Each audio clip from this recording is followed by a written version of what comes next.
सोमन राजे, जगदीश्वर चतुर्वेदी और सुधा सिंह का संपादन, और इसके अलावा सूजी थारू और के ललिता के द्वारा संपादित विमेन राइटिंग इन इंडिया अंग्रेजी में। ये पुस्तकें हैं जहाँ पर हमें संत कवित्रियों के बारे में जानकारी मिलती है। जबकि हम देखें तो एक तो हम कह सकते हैं कि जाति पाति पूछे नहीं कोई, हरिका भजे सो हरिका होई जिका मूल मंत्र लेकर ये जो संत काव्य चला था, तो इसमें ब्राह्मण अब्राह्मण सवर्ण विवर्ण नर नारी सभी ने साहित्य के क्षेत्र में पदार्पण किया।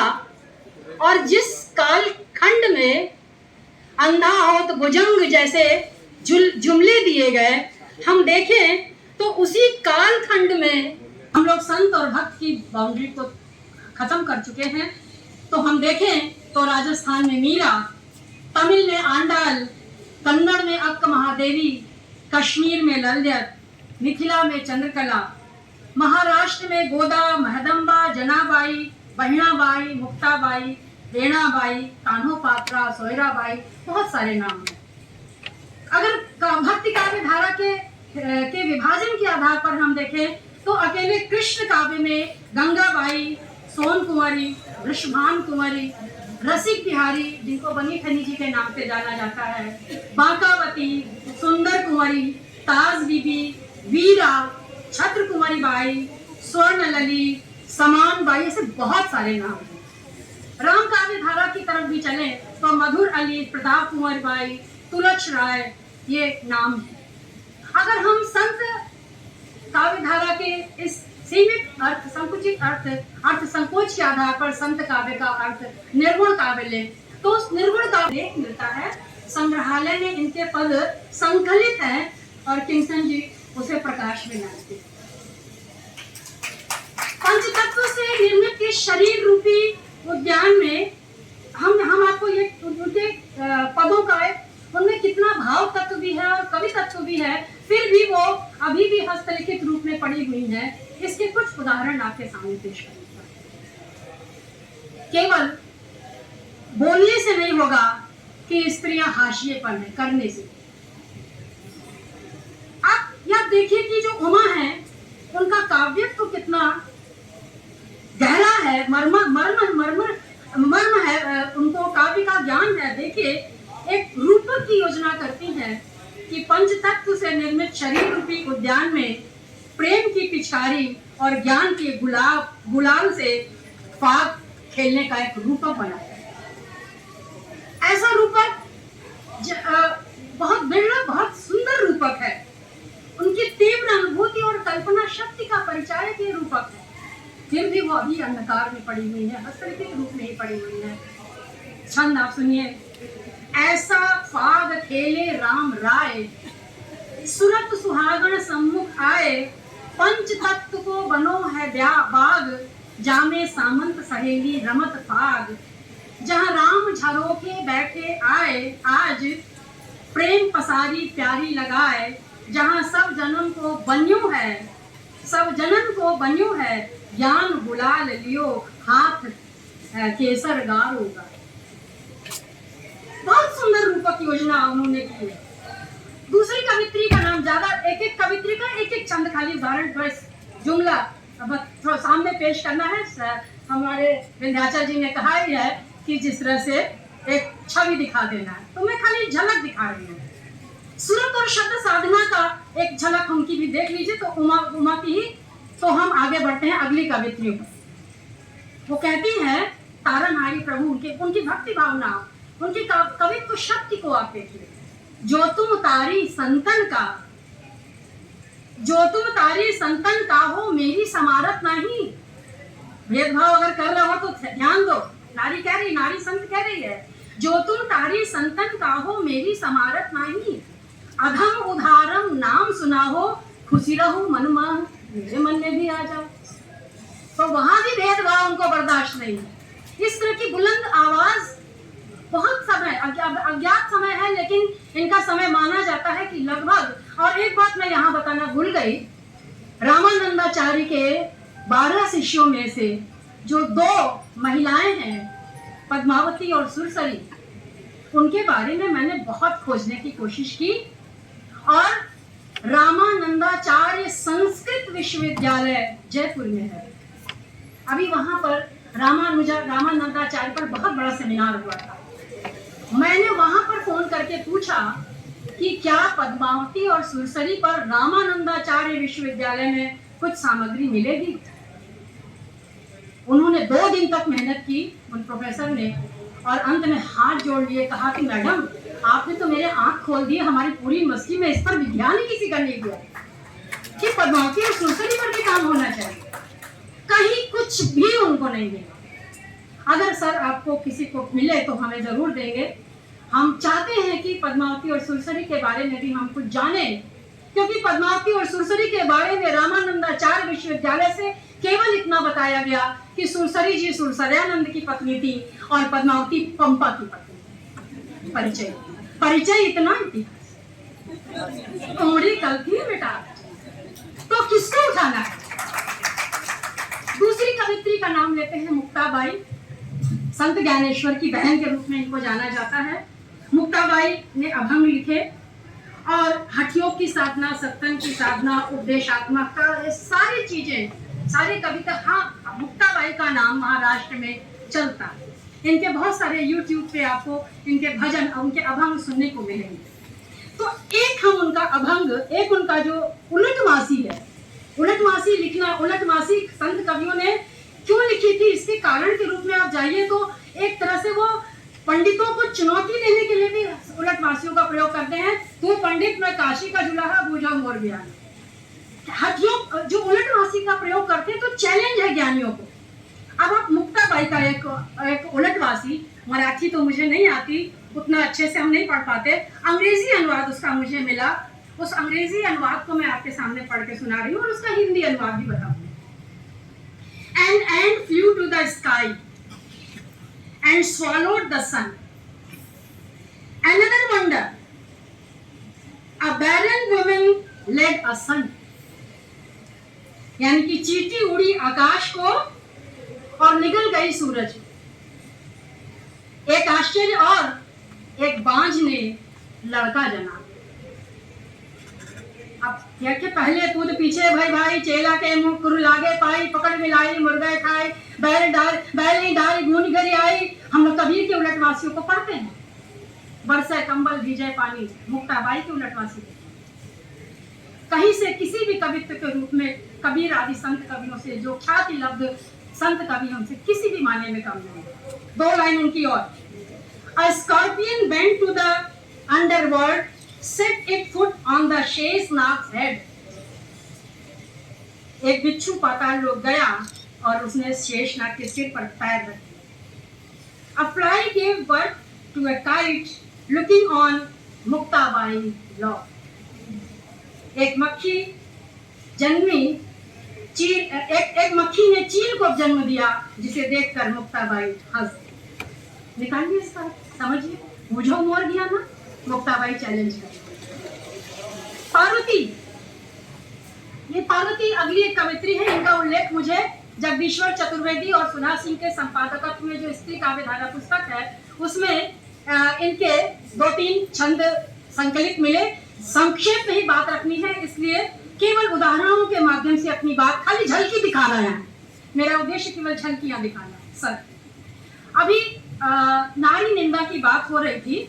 नारी निंदा, आप देखिए कि संत कवित्री भी कैसे कह रही है कि संत कवियों ने नारी को कामिनी कहा है, अंधावत भुजंग कहा है।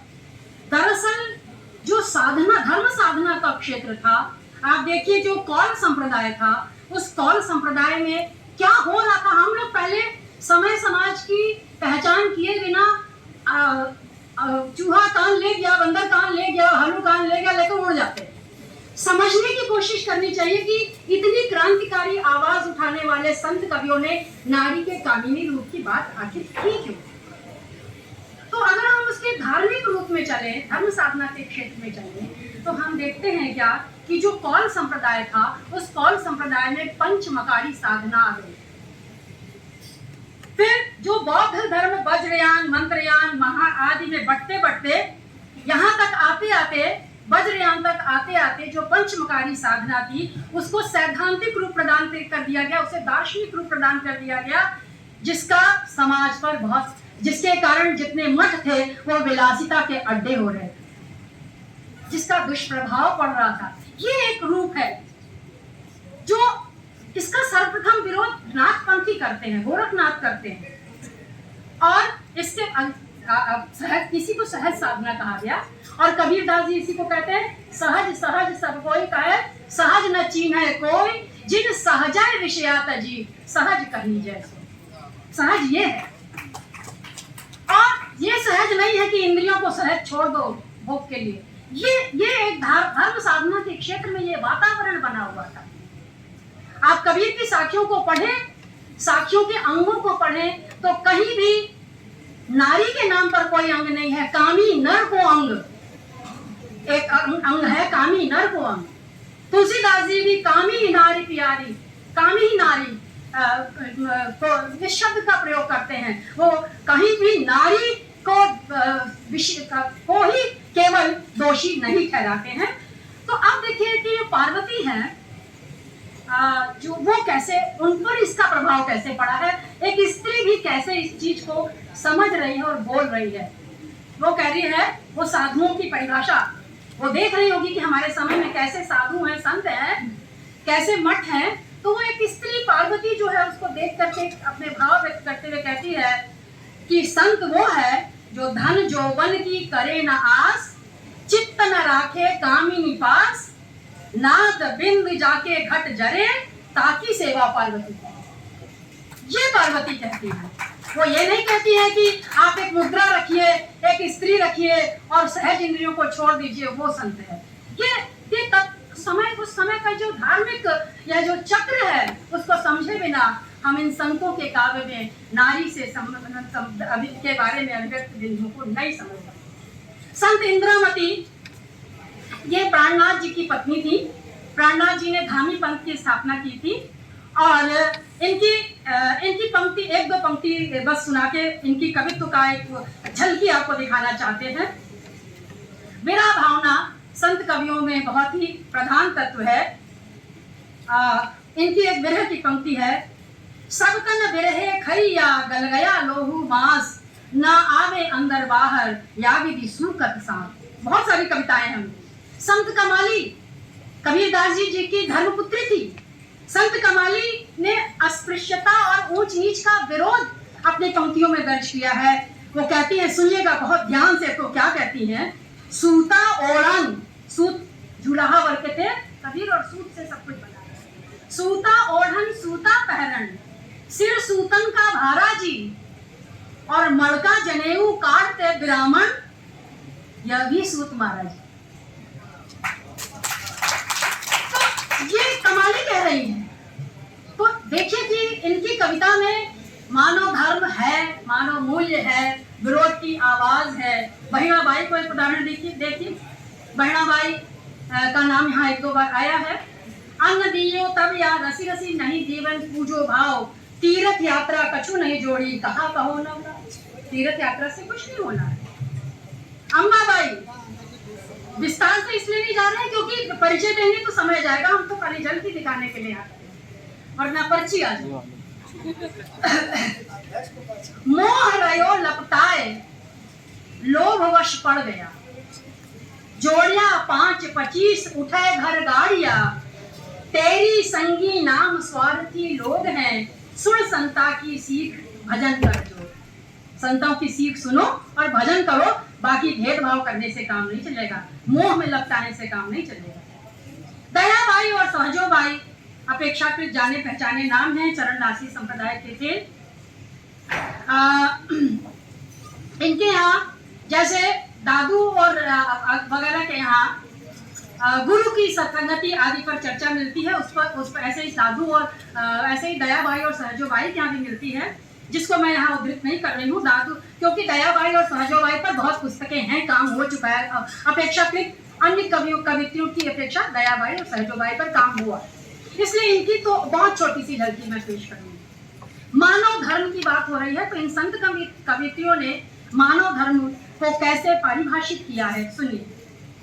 साधु सोह जो काया जारे, तज आलस और वाद विवादे, क्षिमावंत धीरज को धारे, पांचों इंद्रियों पांचों बस कर मन को मारे, मना ही मनुष्याणाम कारणम बंध मोक्षयो, पांचों बस कर मन को मारे, जत सत नख सिक शीतलताई, मन वचन कर सकल सुखदाई, निर्गुण ध्यानी ब्रह्म ज्ञानी, मुख सो बोले अमृत बानी। ये सच्चा संत है। बहुत परिभाषाएं बहुत लंबी है, उसको छोड़ रहे हैं। दुष्ट लक्षण भी वो बताती है कि असंत कौन है। प्रभुताई को चाहत है, प्रभु को चाहे न कोई, प्रभुताई को चाहत है, प्रभु को चाहे न कोई, अभिमानी घट नीच है, सहजो ऊंच न हो। इस पंक्ति को सुन करके क्या कबीर दास की वो पंक्ति नहीं याद आ रही है? ऊंचे कुल का जननिया, करनी ऊंच न होए, सुवर्ण घड़ा सुरा भरा साधु। इसी तरह से अहंकार के विनाश पर एक पंक्ति देखिए, अभिमानी नाहर बड़ो, नाहर माने शेर, अभिमानी नाहर बड़ो, भरमत फिरत उजाड़, जंगल में घूमता रहता उसको कोई पूछता नहीं। अभिमानी नाहर बड़ो, भरमत फिरत उजाड़, सहजो नानी बाकरी, प्यार करे संसार। छोटी सी बकरी को सब प्यार करते हैं, सहज है। तो ये बहुत सारे ऐसे चीजें हैं जो महिला कवयित्रियों ने बहुत ही भावपूर्ण ढंग से अपनी बातों को व्यक्त किया है, आक्रोश भी व्यक्त किया है। संसार की क्षणभंगुरता और नश्वरता पर कबीर आदि बहुत सारे संतों के कविताओं में आप लोगों ने पढ़ा होगा। कागज या संसार कागज की पुड़िया, पानी बूंद पड़े गल जाना है। क्षणभंगुरता और नश्वरता की जब ये चर्चा करते हैं तो इसका यह कतई अर्थ नहीं है कि यह संसार से विरक्त हो जाने के लिए कह रहे हैं। इनकी क्षणभंगुरता और नश्वरता के संदेश के पीछे भी एक दर्शन है, और वो दर्शन भी लोग को ताकत देने वाला दर्शन है। वो हमेशा जब वो कहते हैं कि लंका सा कोट समुद्र सी खाई ता रावण की गति नहीं पाई, एक लख पूत सवालक नाती ता रावण घर दिया न बाती, या तो सातो सबद जो बाजते घर घर होते राग, ते मंदिर सूने पड़े बैठन लागे काग। जब इस तरह की उक्तियों को, संसार की क्षणभंगुरता और नश्वरता, काल को अंग और चितावड़ी को अंग, दो अंग हैं जिसमें इस तरह की बातें करते हैं। तो ये क्षणभंगुरता और नश्वरता की जब वो बातें करते तो इसका यह कतई अर्थ नहीं है कि हम सभी को कहते हैं कि आप सब इस संसार से वैरागी हो जाओ। कोई भी संत वैरागी नहीं था, सब गृहस्थ थे, घर परिवार वाले थे, और कभी भी उन्होंने मनुष्य को भी यह संदेश नहीं दिया कि तुम वैरागी हो जाओ, यह संसार क्षणभंगुर है, नश्वर है, नाशवान है। इसके पीछे उनका दर्शन यह है कि वह जो बताते हैं कि कोई भी स्थिति सार्वभौमिक नहीं होती है, कल को ठाकुर अब को सेवक को काको विश्वास, काल चक्र चलता रहता है। और बड़े बड़े काल चक्रों का उदाहरण देते हैं जो शोषित पीड़ित जनता है कि तुम देखो, इससे साहस इकट्ठा करो, अपने भीतर धैर्य इकट्ठा करो कि बड़े बड़े सातों सबद जो बाजते घर घर होते रागते मंदिर सूर्य पड़े बैठन ला देता। स्थितियां बदलती हैं, कोई भी स्थिति जो है वो हमेशा स्थायी नहीं रहती है, चलायमान होती है स्थितियां। इसलिए तुम जो शोषित वर्ग हो, दलित वर्ग हो, पीड़ित वर्ग हो, उपेक्षित वर्ग हो, वह धैर्य धारण करो, समय बदले। ये उनके पीछे ये दर्शन है क्षणभंगुरता और नश्वरता के संदेश के पीछे। और ये संदेश कवित्रियां भी देती हैं। दयाबाई की एक पंक्ति है, जैसे मोती ओस को तैसो यह संसार, बिनस जाए छीन एक में दया प्रभु गुरु का। अब बहुत बातें हैं, मैं खत्म करती हूँ। बस इतना, बस अंत में यही कहना है कि मध्यकाल में बेजुबानों की जुबान बनने वाली इन कवित्रियों को प्रकाश में लाने की जरूरत है, उनको सुनने की जरूरत है, उन पर काम करने की जरूरत है, उन पर विचार मंथन करने की जरूरत है। इसी के साथ हाँ, अभी इन जो 5-6 विद्यार्थियों ने जो अपनी विचार यहाँ रखे, मैं उन सभी को बहुत ही बधाई देती हूँ, क्योंकि यह जो इस तरह के जो सेमिनार होते हैं, वो सेमिनार एक तरह की कार्यशाला का भी कार्य करते हैं, जहाँ पर हमारे विद्यार्थी अपनी बात रखना सीखते हैं आप सभी ने बहुत अच्छी तरह से अपनी बात रखी। आपको बहुत बहुत इसके लिए साधुवाद। हमारे दो वक्ताओं में से एक ने एक अज्ञात कवित्री को प्रकाश में लाने का काम किया, इसके लिए इनको साधुवाद। और स्त्री विमर्श की दृष्टि से संत कवित्री